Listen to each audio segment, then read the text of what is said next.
Le titre, la symphonie spectrale du silence. La poussière dansait dans les rayons de lumière qui filtraient à travers les fentes du toit, illuminant un instant l'intérieur grotesque du théâtre Majestic. Des décennies s'étaient écoulées depuis que le rideau s'était baissé pour la dernière fois, des décennies depuis que les rires et les applaudissements avaient rempli l'air de leur énergie vibrante. Maintenant, seul le silence régnait, un silence lourd et oppressant, interrompu occasionnellement par le gémissement du vent qui se faufilait entre les murs effondrés. Daniel, un jeune acteur avec des rêves aussi vastes que le ciel nocturne, avait osé s'aventurer dans ce sanctuaire de l'oubli. Il avait entendu les légendes, les murmures sur les âmes piégées dans ces murs, les fantômes des stars de l'opéra qui refusaient d'abandonner la scène qu'elles avaient autrefois aimée. Mais Daniel ne croyait pas aux fantômes. Il croyait en l'art, en la magie du théâtre, et était convaincu que le Majestic, malgré sa décadence, gardait encore un pouvoir latent, une étincelle attendant d'être ravivée. Il explorait le théâtre depuis des semaines, étudiant chaque recoin, chaque fissure, chaque ombre. La scène, couverte de poussière et de toiles d'araignée, était son endroit préféré. Là, il fermait les yeux et imaginait les glorieuses représentations qui avaient eu lieu, les voix résonnant, les costumes brillants sous la lumière des projecteurs. Une nuit, alors qu'il récitait un monologue d'Hamlet dans l'obscurité, il sentit une présence.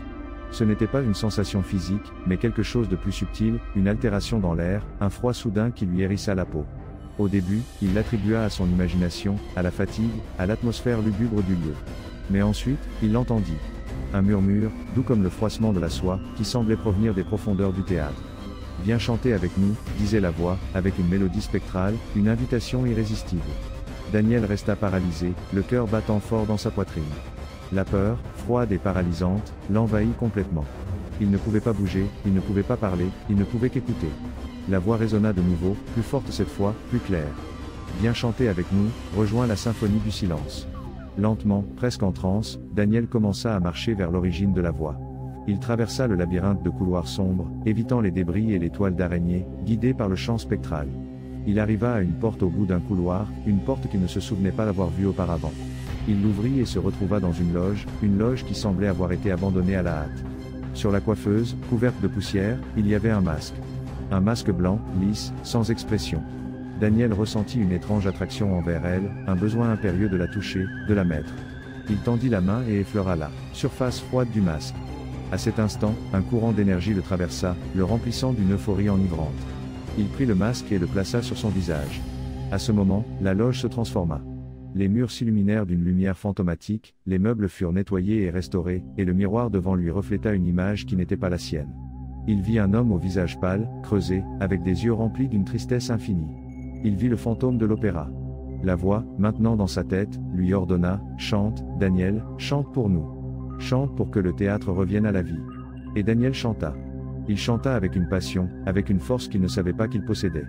Sa voix remplit le théâtre, résonnant dans chaque recoin, chaque fissure, chaque ombre. Il chanta des arias d'opéra, des chansons folkloriques, des ballades mélancoliques. Il chanta jusqu'à ce que ses poumons lui fassent mal, jusqu'à ce que ses cordes vocales saignent. Pendant qu'il chantait, il vit d'autres fantômes apparaître. Des stars de l'opéra de toutes les époques, des acteurs, des danseurs, des musiciens. Tous se joignirent à son chant, créant une symphonie spectrale de beauté et de douleur. La nuit passa dans un tourbillon de musique et d'émotion. Lorsque le soleil commença à percer à travers les fentes du toit, les fantômes disparurent, laissant Daniel seul dans la loge.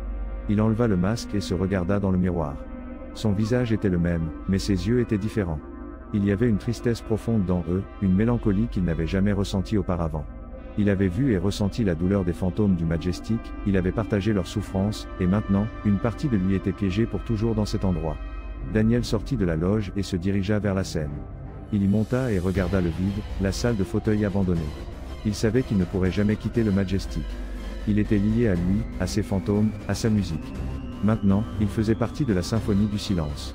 Il resta là, debout, en silence, attendant la nuit, attendant l'obscurité, attendant le moment où les voix spectrales l'appelleraient de nouveau.